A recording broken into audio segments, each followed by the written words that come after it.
దేవుడు రాయిలా లేడు, మీదంతా గుడ్డి నమ్మకమే అని ఎక్కిరిస్తుంటారు కొంతమంది.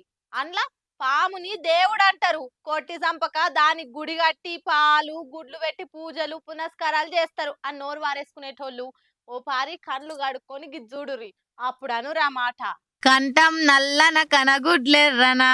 ఆహా, నాగన్న ఏమన్నా పడిగిప్పి నిలబడ్డా. మొన్న నడుమ శ్రీశైలం కొండలల్లా లింగం చుట్టూ వేర్చుకోపోయిన పాము ఇగియాల గిట్ల నాగదేవతల విగ్రహం మీద పడిగిప్పి నిలబడ్డది. పెద్దపల్లి జిల్లా ఓదెలలున్న శంభులింగేశ్వర స్వామి గుళ్ళే పడిగిప్పి గిట్ల దర్శనమిచ్చింది నాగదేవత. ఇగి చూసి దేవుడున్నాడని నీకే ఇంతకంటే ఏం కావాలి? అంత జాగిడ్సబెట్టి పోయి ఆడనే నిలబడాలని ఏముంది? ఓం నమ శివాయ అనుకుంటా కామెంట్లు చేస్తుర్రు భక్తులంతా. పామన్నాక పడిగిప్పుడు పెద్ద ఇచ్చింత్రమా?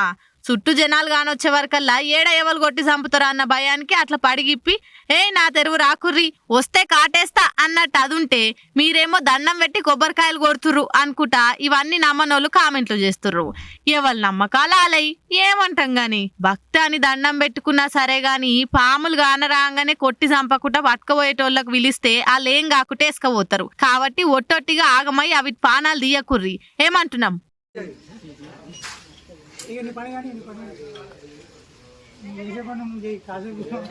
తీసుకొని అందరు తీసుకొని హరి ఓం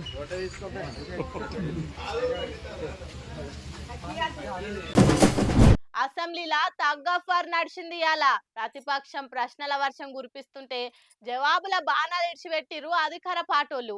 వీళ్ళు సురుకులు పెడుతుంటే వాళ్ళు వాతలు పెట్టుడు. ఓ బాలేగా నడిచిందనుకో రాదుర్రి. ప్రతిపక్షం సర్కారును ఇరుకున పెడదామని చూస్తుంటే వాళ్ళకే వాతలు పెట్టినంత పని చేసిరు కాంగ్రెస్ వాళ్ళు. కేటీఆర్ సార్ ఉండి మేము ఉన్నప్పుడు రెవెన్యూ మస్తు ఉండే, మీరు వచ్చినాకనే లాస్ అయిందని అంటే దానికి బట్టి సార్ లేచి అంత మంచిగా ఆమ్దాని వస్తే 1 తారీఖు నాడు జీతం ఎందుకే లేదు? 1 తారీఖు పడే జీతాన్ని ఎన్నడు పడుతుందో తెలియకుండా ఎందుకు చేసిరు అని కౌంటర్ ఇచ్చిండు.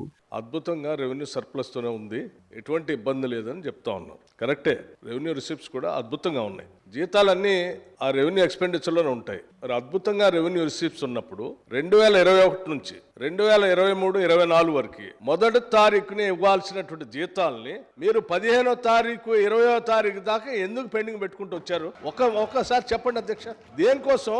ఉన్న అద్భుతంగా రెవెన్యూస్ ఉన్నాయి, ఎందుకు పెండింగ్ పెట్టారు అధ్యక్ష? దేనికోసం పెట్టారు? ఎటు డైవర్ట్ చేశారు? ఏం చేశారు? ఇవన్నీ వాస్తవాలే కదా అధ్యక్ష.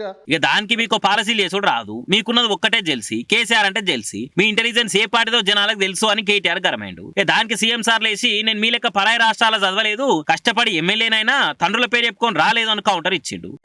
చదువు రాకపోయినా సంధ్య లేకపోయినా మాకు మంత్రులను చేసి ఇంట్లో కూసబెట్టలే.